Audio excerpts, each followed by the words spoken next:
So hi! Welcome back to my YouTube channel, and for today's tutorial, ituturo ko sa inyo kung paano nga ba makita or ma-view yung ating SM Advantage card points sa ating mobile phone. First, can you subscribe to my channel and don't forget to hit the subscribe button and the bell to notify you for my new updates. And if you want to learn more, just keep on watching and let's start. So ayan guys, for today's video, may bago nga pala akong na-discover na app. So meron palang ganito sa SM Advantage card or sa SMAC card. So dito guys, dito natin mabu-view kung ilan na nga ba yung points natin na na-earn sa ating SMAC. So ganito lang guys, mula sa ating mobile phone, pumunta lang tayo sa Google Play Store or sa App Store. And guys, search nyo lang dito yung SMAC and Shop app. So, ayan guys. Ganito yung itsura ng pinakang application na i-install ninyo and i-download sa inyong phone.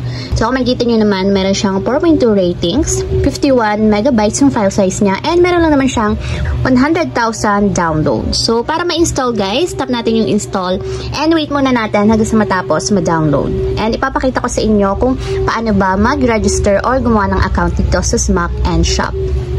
So, ayan guys, after ma-install, tap natin yung open para directly mapunta tayo sa pinakang application. And ayan guys, pagka-open, ganito yung lalabas. So, kung wala pa kayong account guys, sign up tayo. And kung meron naman kayong account, login lang guys yung gawin ninyo. So, ipapakita ko sa inyo kung paano ba mag-sign up or gumawa ng account dito sa SMAC and Shop. So, una guys, is ilagay nyo lang yung first name ng inyong Advantage card. So make sure guys na naka-verified yung inyong SM Advantage card para ma-view natin yung points dito sa app nila. So, connected to guys. So, pinilapan yung mga form sa pag-create ninyo or pag-open ng account sa SMAC.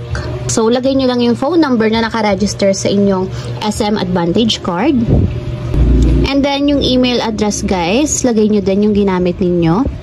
And mag-create kayo ng password. So, dito daw, pag-create ng password is kailangan minimum of at least 8 characters, at least 1 capital and small letter. So, mix of letters and numbers. So, 1 special character.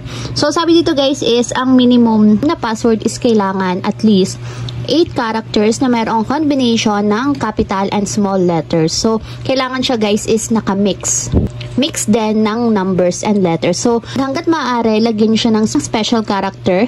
Halimbawa ng mga special character is period, at sign, or kahit ano pa makikita nyo na special character. Basta hindi siya letters or numbers guys. So, lagyan nyo lang yung password. So, after nyo may lagay yung inyong password, so, confirm nyo lang dito sa baba. So, ulitin nyo lang ulit yung password na kinreate ninyo. So, ayan guys, kailangan ganyan yung magiging itsura niya eh hindi siya naka-red. So, kapag naka-blue siya, ibig sabihin, okay yung inyong password na inilagay. So, after nyo guys sa name, phone number, email address, and password, so dito naman tayo sa checkbox. So, ito yung mga rules and regulations nila. So, itap nyo lang or lagyan nyo ng checkbox kung nag-a-agree kayo. So, after nyo may ilagay guys, tap nyo na yung register. So, ayan guys, after yung may register, ilagay nyo lang yung inyong SM Advantage card number. So, makikita nyo siya sa likod ng inyong mismong actual card ninyo. So, i-check nyo guys yung likod ng inyong Advantage card and makikita nyo doon yung 16-digit number na ilalagay nyo para makapag-fully register tayo dito sa kanilang app. So, ayan guys, pagka-register, ganito na yung lalabas. So, kung makikita nyo guys, naka-view na dito kung ilan yung points or laman ng points ng ating SM Advantage card. So, meron akong 337.86 points. So, dito nyo siya makikita and mabubuo nyo dito yung points history kung saan ba nanggaling yung mga points na naipon nyo dito. So, lahat ng transaction is lalabas dyan. So, ayun lang guys, ganun lang kasimple kung paano nga ba ma-view ang SMAC or SM Advantage card points sa ating mobile phone. If you have a question, can comment down below and don't forget to hit the subscribe button and the bell to notify you for my new updates. And thank you for watching!